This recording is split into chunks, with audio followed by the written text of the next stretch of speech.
The house on Maplewood Avenue was once my sanctuary. I still remember the day the realtor handed me the keys, the jingle of them in my palm as I crossed the threshold into my very own home, a full-fledged owner at last. Duncan was only 13 then. He looked up at me with awe, brushing his hand along the wooden railing like it was some holy relic. "Is this really our house, Mom?" he asked. "Yes, sweetie. It's ours now," I said, my heart swelling with pride. I had done it. I had secured a future for both of us. I didn't know then that 38 years later, that same son would kick me out of that house like I was a piece of worn-out furniture. My name is Lillian Trent. I'm 76 years old. I spent most of my life as a merchandiser for a department store in Birmingham. Not a glamorous career, but one that taught me the true value of two things: quality and money. After my husband, Harold, ran off with his secretary and left me to raise a baby and pay a mortgage alone, I made a vow: I would never depend on anyone again. I saved a little each month. Then, slowly, I began to invest. Small amounts at first, but I studied, read financial magazines, attended free seminars. By 45, my mortgage was paid off. By 50, I had saved more than I ever imagined. By 60, I could have retired, but I kept working. Not for the money. For the company. No one, not my friends, co-workers, or even Duncan, knew about the savings I'd amassed. Especially not Duncan. After what his father put me through, my finances were mine and mine alone. That house, 2 stories, 4 bedrooms, a small garden out back, was more than a structure. It was a fortress. I spent my weekends gardening, growing roses and dahlias that won ribbons at local fairs. I hosted tea parties with my neighbors. Life had its rhythm. Duncan grew up, went to college, got a stable job at an insurance firm. Things were calm. Quiet. That was, until he met her, Priscilla Norfolk. Priscilla came with a flawless manicure and a rehearsed smile that never reached her eyes. She worked with Duncan, something in sales. They dated for 6 months, got engaged, and were married within 3 more. A small ceremony, a honeymoon in Cornwall, and then, Sunday lunch, 5 years ago, I heard the first suggestion. "Priscilla and I were thinking," Duncan started, sipping his coffee like he hadn't dropped a bomb. "You're here alone in this big house, and we're paying so much for a rental. We could move in with you." Priscilla reached for my hand with those polished fingers. "It would be good for everyone. You wouldn't have to do everything yourself.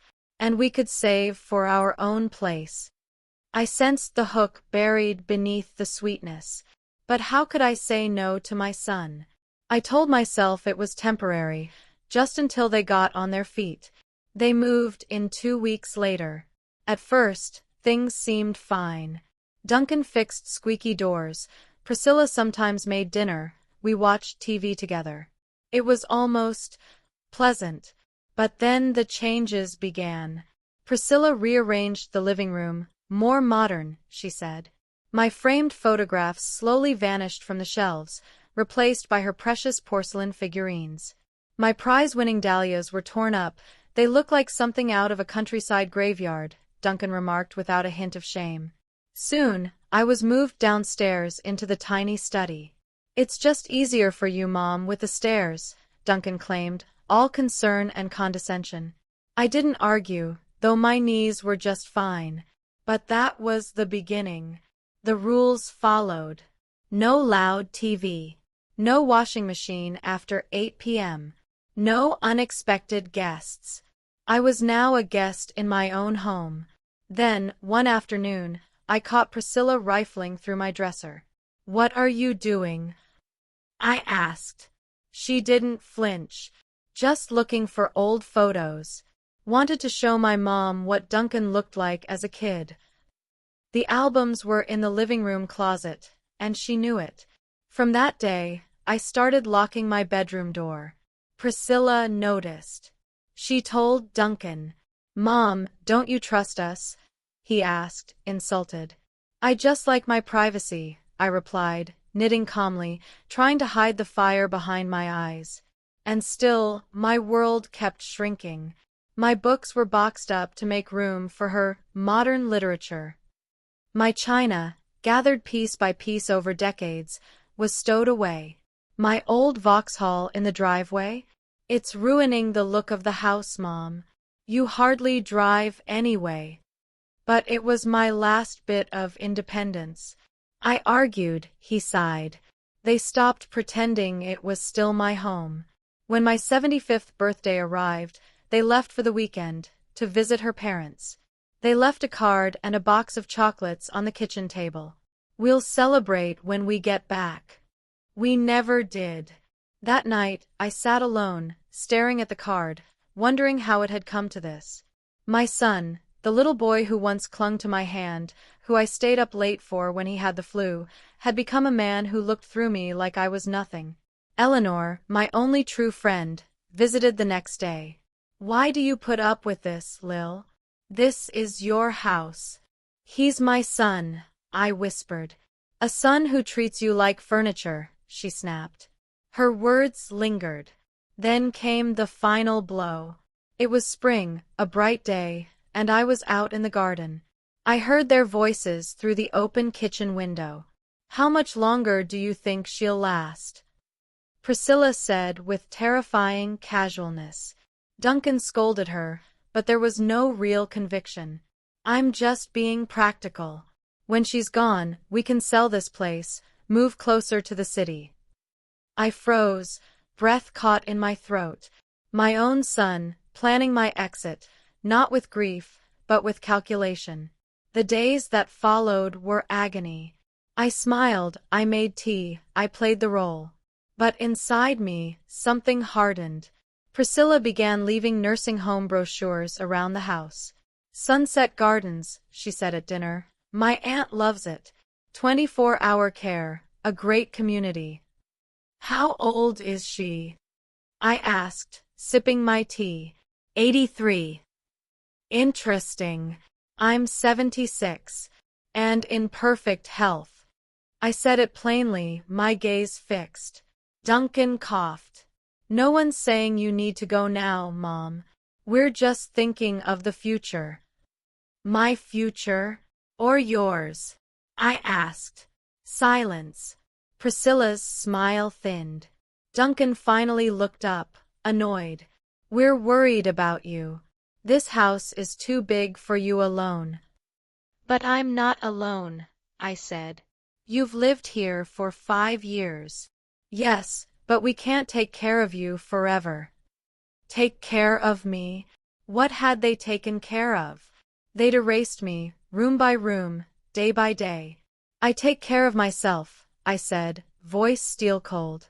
Priscilla interrupted, syrupy as ever. No one's denying that, Lillian, but you have to admit, your health isn't what it used to be. Really? I replied.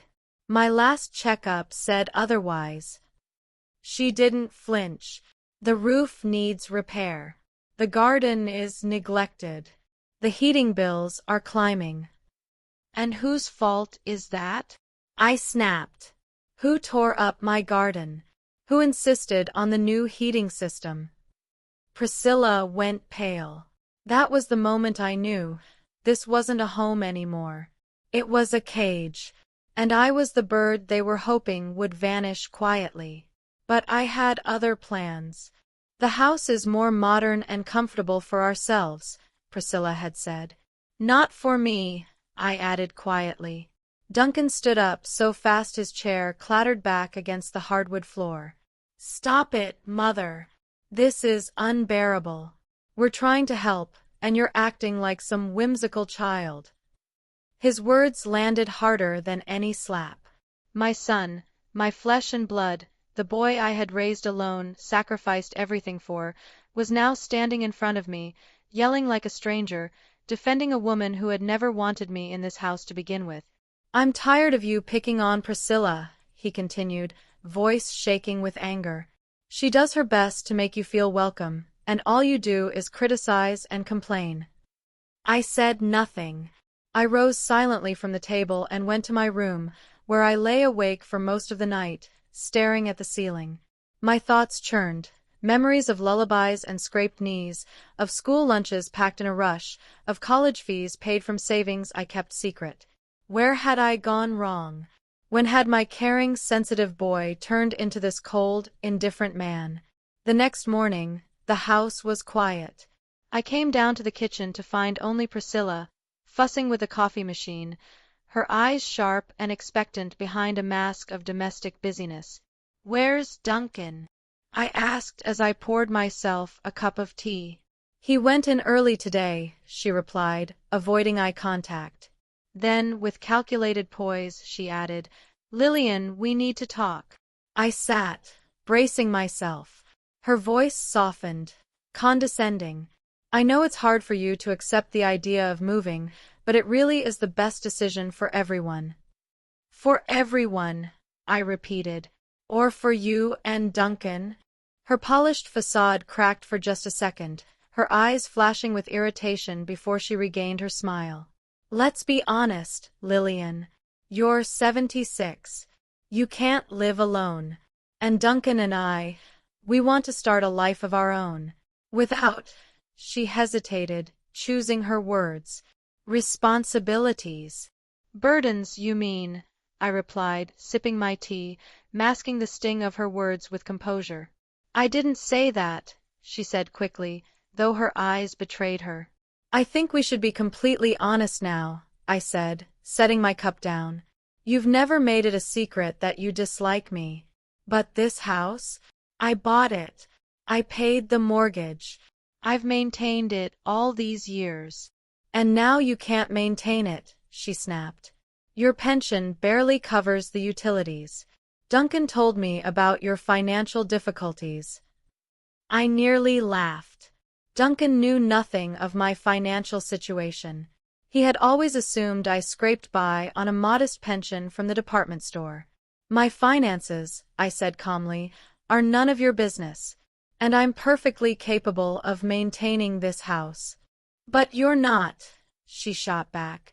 "Look at the garden, the roof, the plumbing." "The garden was perfectly fine until you tore it up. As for the rest, yes, repairs are needed. But instead of helping, you suggest I move out. Because repairs cost money you don't have." Her voice rose. "Duncan can't support both you and the house." I took a breath, staying calm. "Let's get something straight. This house belongs to me. Not Duncan. Not you. Me. And it's up to me to decide what to do with it." Her face contorted with rage. "You selfish old woman. Duncan is your only son. Your heir. This house will be his anyway." "Maybe," I said. "But that day hasn't come yet." She stormed out of the kitchen, slamming the door behind her. I remained seated, staring at the window. The garden outside, once my pride and joy, now looked as unfamiliar as the house itself. Later that evening, Duncan returned home early. His expression told me that Priscilla had already relayed her version of the morning's events. "Mom, we need to talk," he said seriously as he entered the living room. I set my book aside and nodded.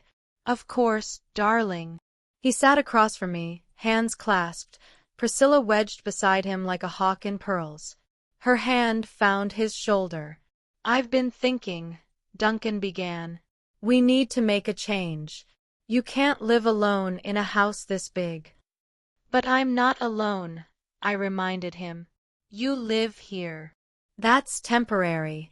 Priscilla and I want our own space, our own family, and you need care, constant care." "Care?" I raised an eyebrow. "Since when do I need care? I'm perfectly capable." "Don't play dumb, Mom," Duncan said, frustrated. "You forget to turn off the gas, mix up days of the week. Sometimes you lose things." I stared at him, stunned. None of what he described had ever happened. "That's simply not true," I said.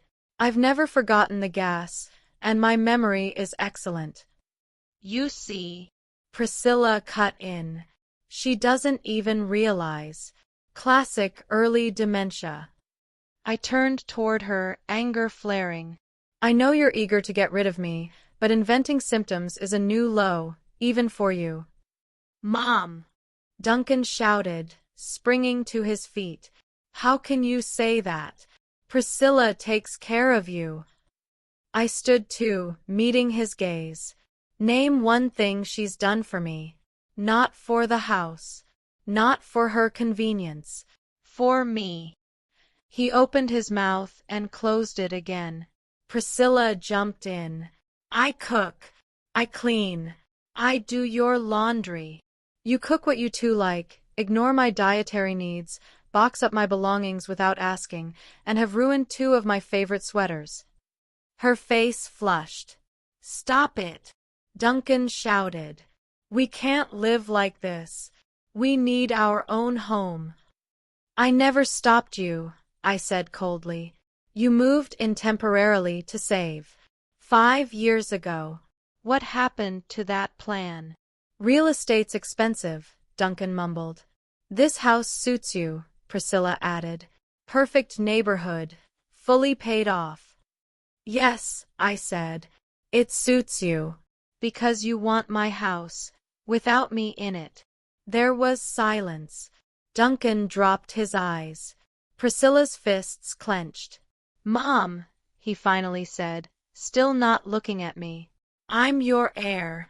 This house will be mine someday. Why not now? You could move to a nice nursing home or a smaller place. Priscilla took over. Something more suitable for a lonely older woman. I looked at them both and saw strangers. The boy who brought me flowers on Mother's Day, who hugged me tight when he had nightmares, was gone. I see, I said softly. You want me to leave my home. Don't be so dramatic, Duncan muttered. We're offering a solution. You don't need all this space. We need it, for our family.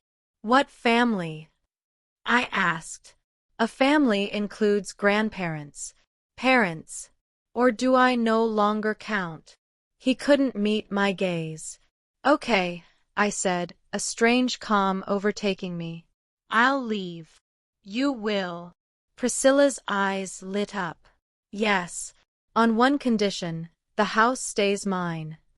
They gaped. What's the point? Priscilla stammered.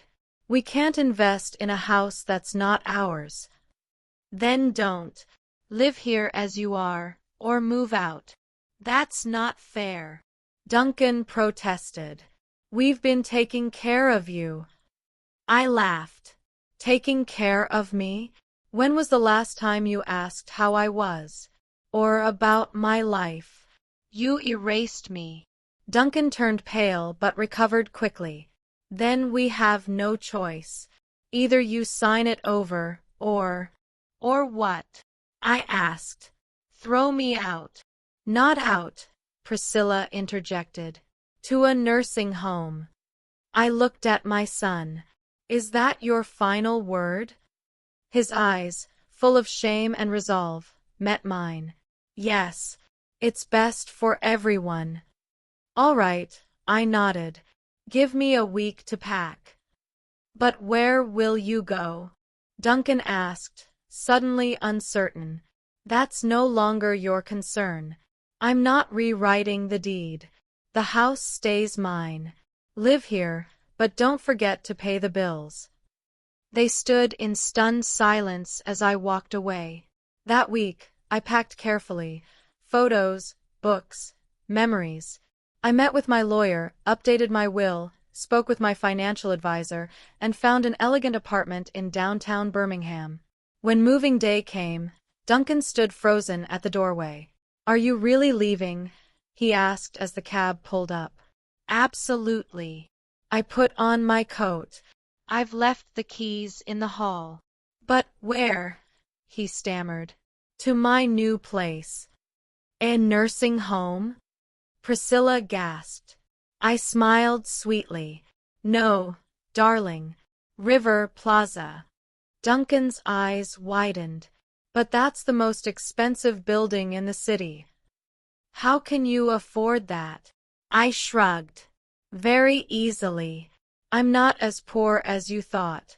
40 years of work, saving, investing wisely. Something you clearly never learned. Priscilla stared at me, jaw slack. But you were just a merchandiser. And a damn smart one. The cab honked. I looked at him, sad and resolute. It's too late. You made your choice. I walked past them, into the sun. Where to, ma'am? The driver asked. River Plaza, I said. And stop at the bank. I have a meeting with my financial advisor.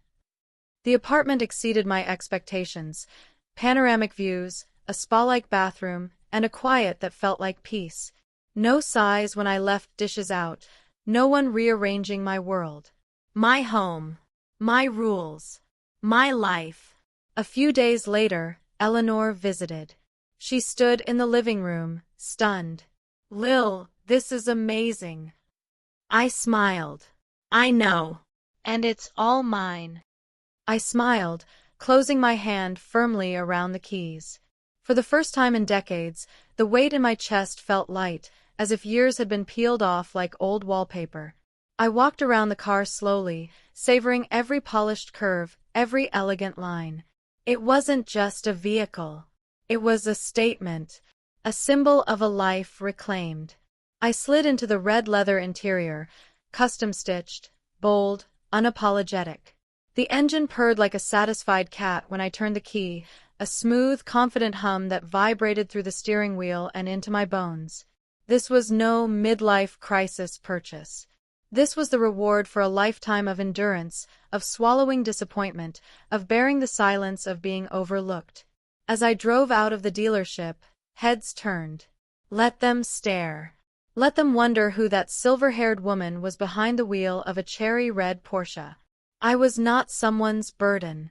I was not a shadow tucked away in the corner of a house I'd bought and paid for. I was Lillian Trent, retired merchandiser, lifelong investor, and newly minted road queen.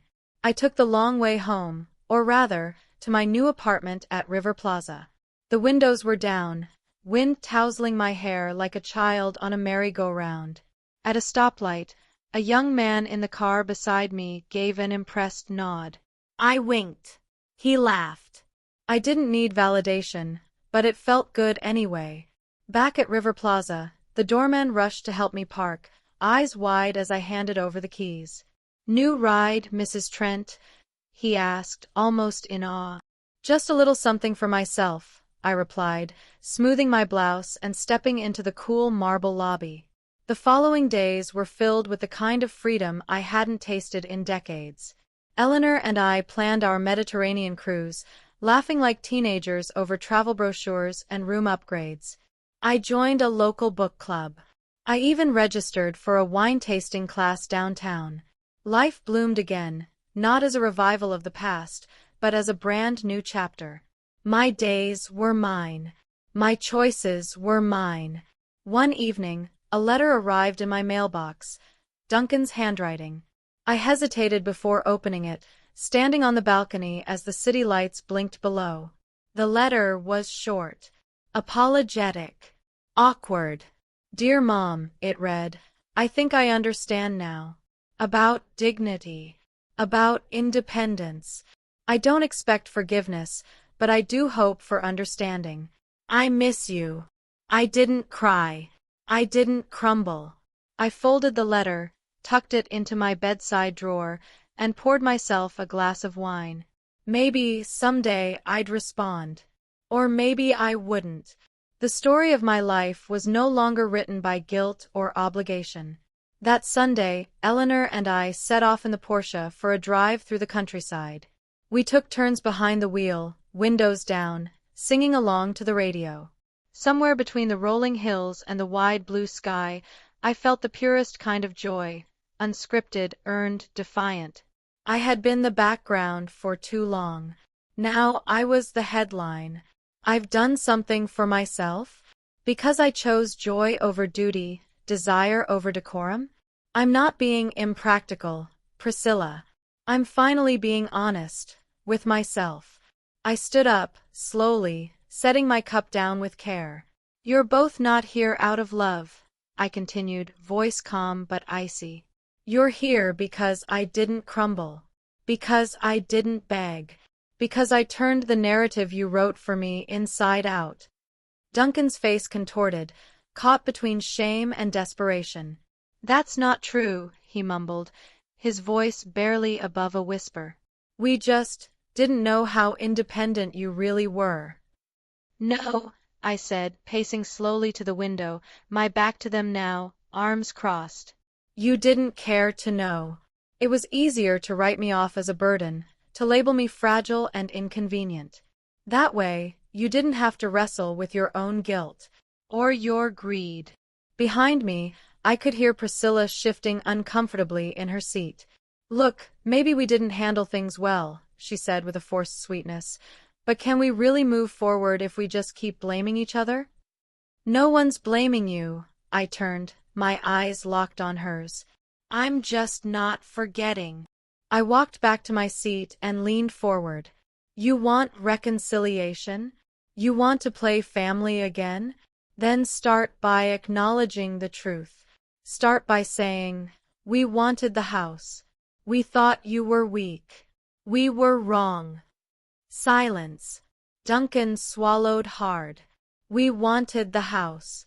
We thought you were weak. We were wrong. It was barely a whisper, but he said it. His eyes glistened with something like honesty for the first time in years. I looked to Priscilla, waiting.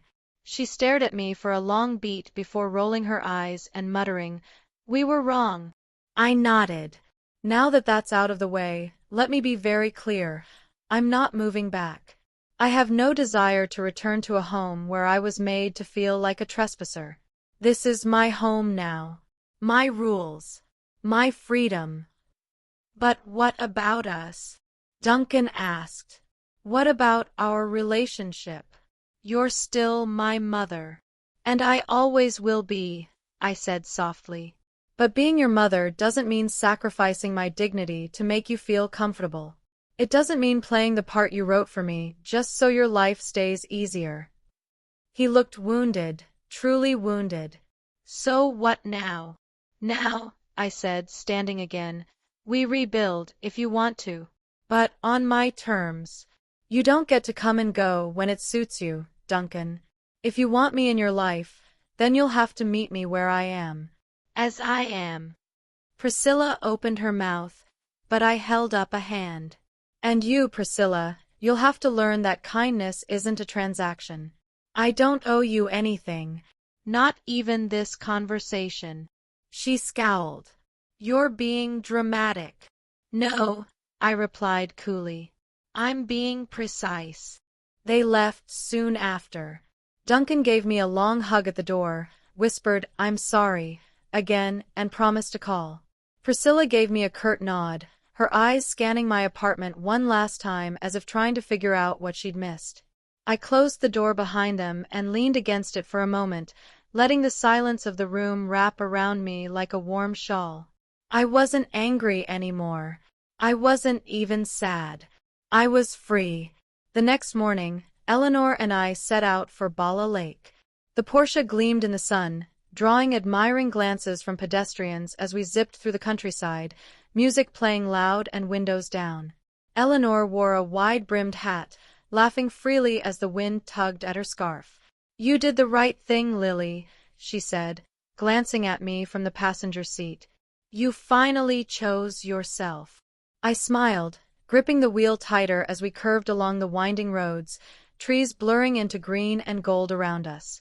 Yes, I said, the wind catching my words, and I'm never going back. Stretching before me like the open road.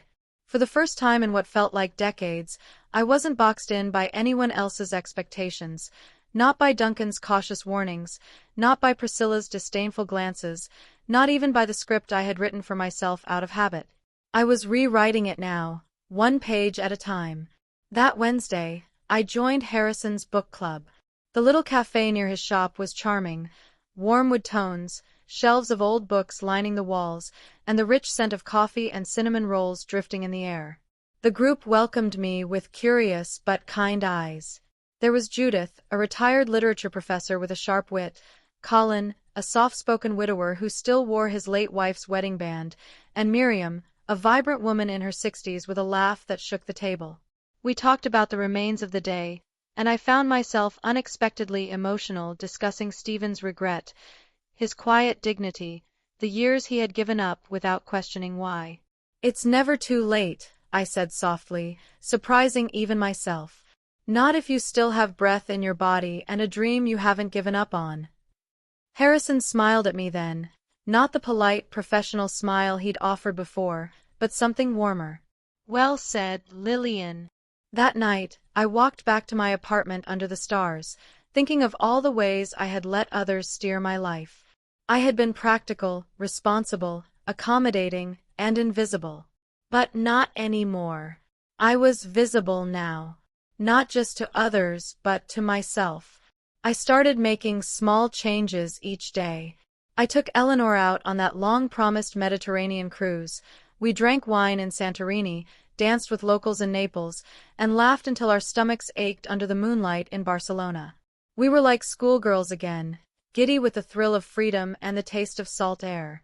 I joined a jazz appreciation club that met on Friday nights, took watercolor classes at the local community center, and began volunteering once a week at a women's shelter, sharing not just time and kindness, but the wisdom of someone who had been underestimated and overlooked for too long.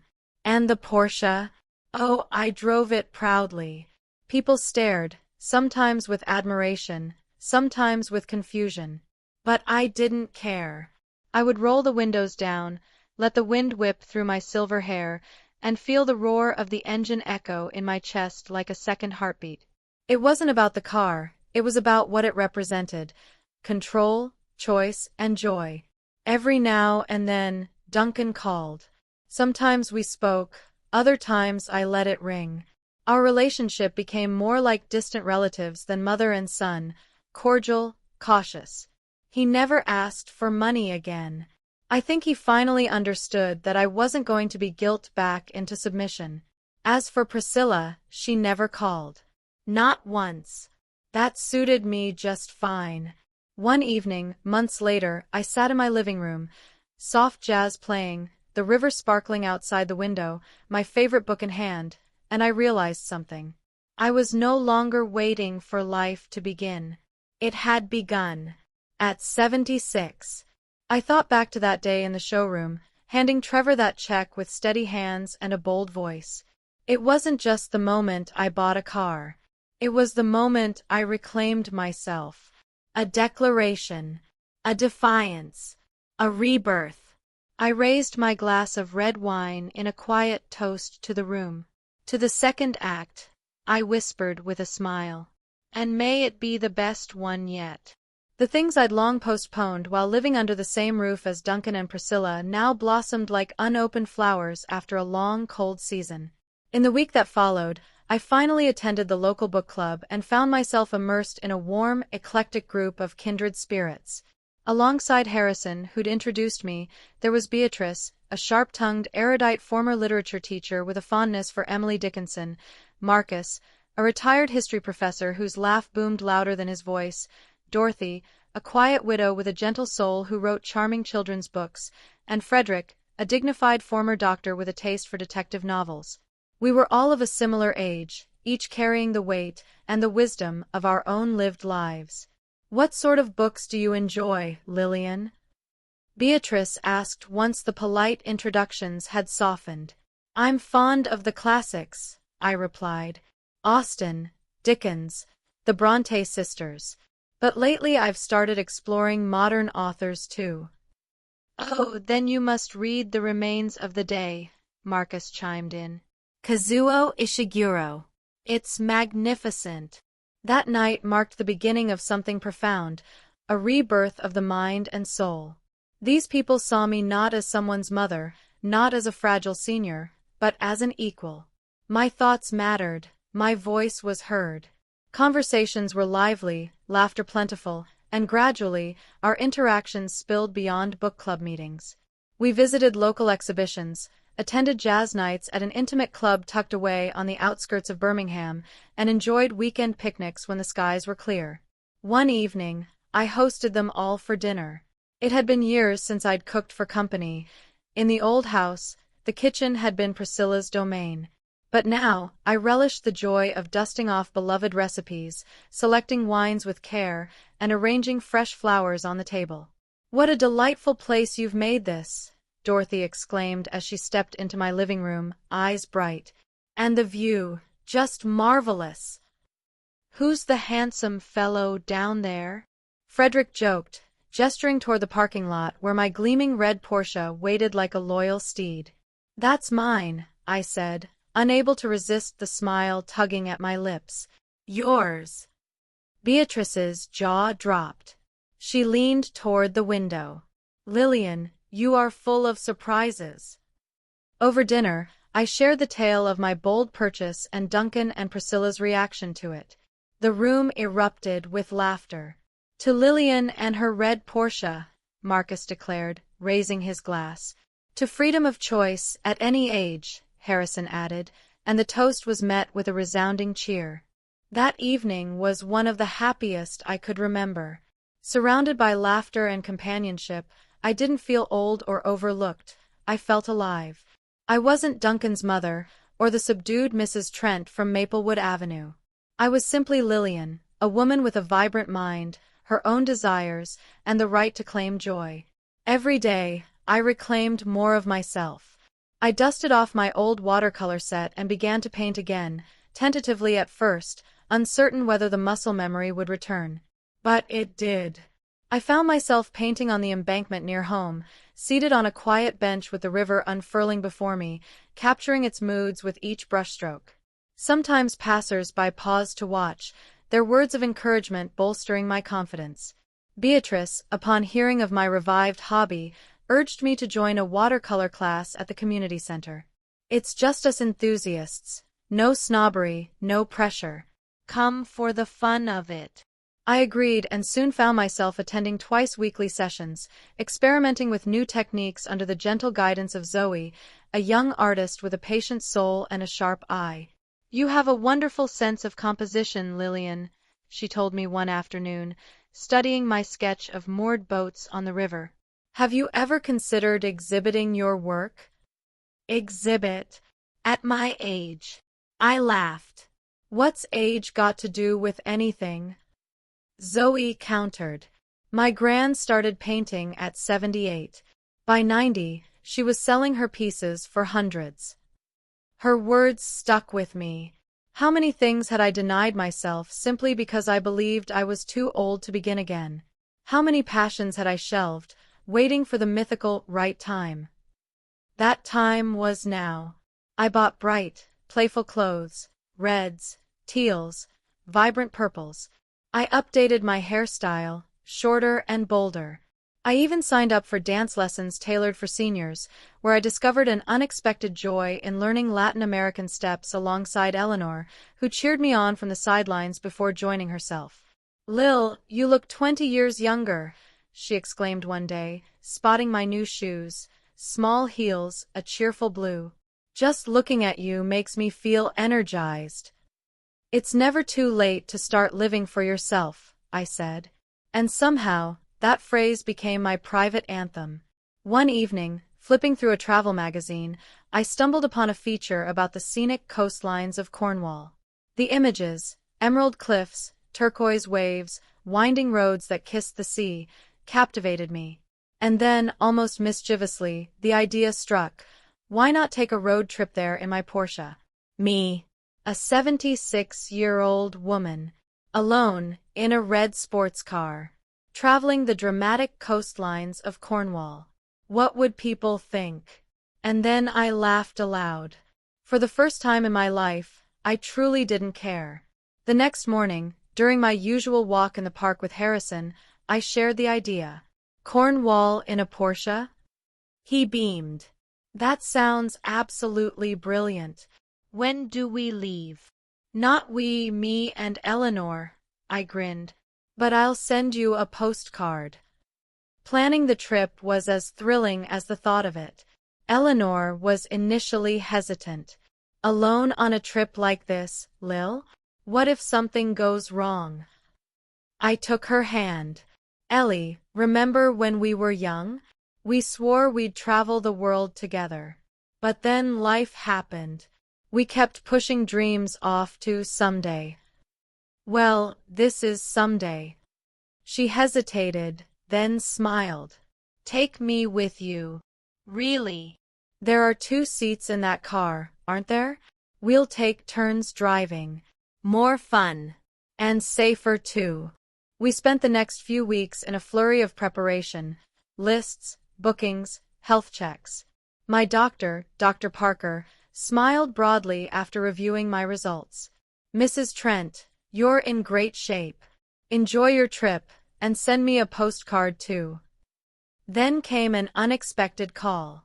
Duncan. We hadn't spoken since that difficult evening months ago. Mom, I heard from Eleanor about your trip.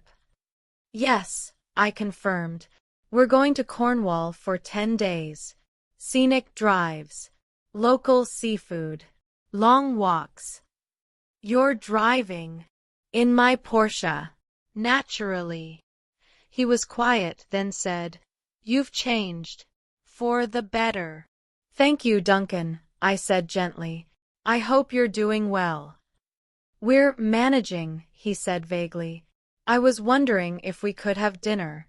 Just you and me. Before you go. Something in his voice made me say yes. Dinner with Duncan surprised me. Without Priscilla's pressure, he was open, reflective, kind. We reminisced, discussed books, even laughed. He didn't mention the house. Didn't talk about money. And at the end of the night he hugged me, his voice barely a whisper. I missed you, Mom. The real you. Maybe, I thought, there's hope yet. The morning of our trip, Eleanor and I loaded our bags into the Porsche, amazed at how much it held. We hit the road to jazz music and open skies, stopping at roadside cafes and snapping photos of the countryside. Every turn was a thrill. Every pause an adventure. Cornwall was everything the pictures promised and more. Harborside inns, cliffside walks, tiny art galleries, salt-laced breezes, and dazzling sunsets. Our Porsche attracted amused stares and cheers. You two are legends, one young man called as we fueled up. That's how you do retirement. On the final evening, we stood on a high cliff as the Atlantic stretched endlessly before us. Wind tousled our hair, and the sun warmed our backs. I always thought life stopped at this age, Eleanor said softly. But watching you these past months, I see now that life keeps going, as long as we're breathing. And it's never too late to start truly living, I said, squeezing her hand. She smiled. When we get home, I'm buying that scooter. And maybe a camera too. You're going to be a terror on the streets, I teased. We laughed. And it felt like the sound of youth. A year after I left the old house, my life was unrecognizable. I sold the home on Maplewood to a young family who filled it with children's laughter. Duncan and Priscilla moved into a modest flat. Our relationship slowly mended, built on new terms. We met weekly for coffee or lunch. He came alone. She never did. My watercolors were accepted into a small gallery exhibit downtown. Some sold. That wasn't the point. The point was, I created something, and people saw it, valued it. The book club expanded. We now met at the library in a cozy room with armchairs and fresh tea. Harrison and I grew close. Not romance, not yet, but a deep, easy companionship. Maybe more, someday. Eleanor kept her word. She now zipped around town on a turquoise scooter, camera around her neck, a living burst of rebellion. Her children protested. Her grandchildren cheered. We were planning our next trip, this time, through Scotland's Highlands. Another map. Another road. Every morning, I woke with purpose. I wasn't a burden. I wasn't an afterthought. I was Lillian Trent, artist, traveler, friend, woman behind the wheel of a red Porsche, and finally gloriously free. And when I looked into the mirror, the silver hair and laugh lines didn't bother me. Because in my eyes, there was light, clear, bold, and beautifully alive.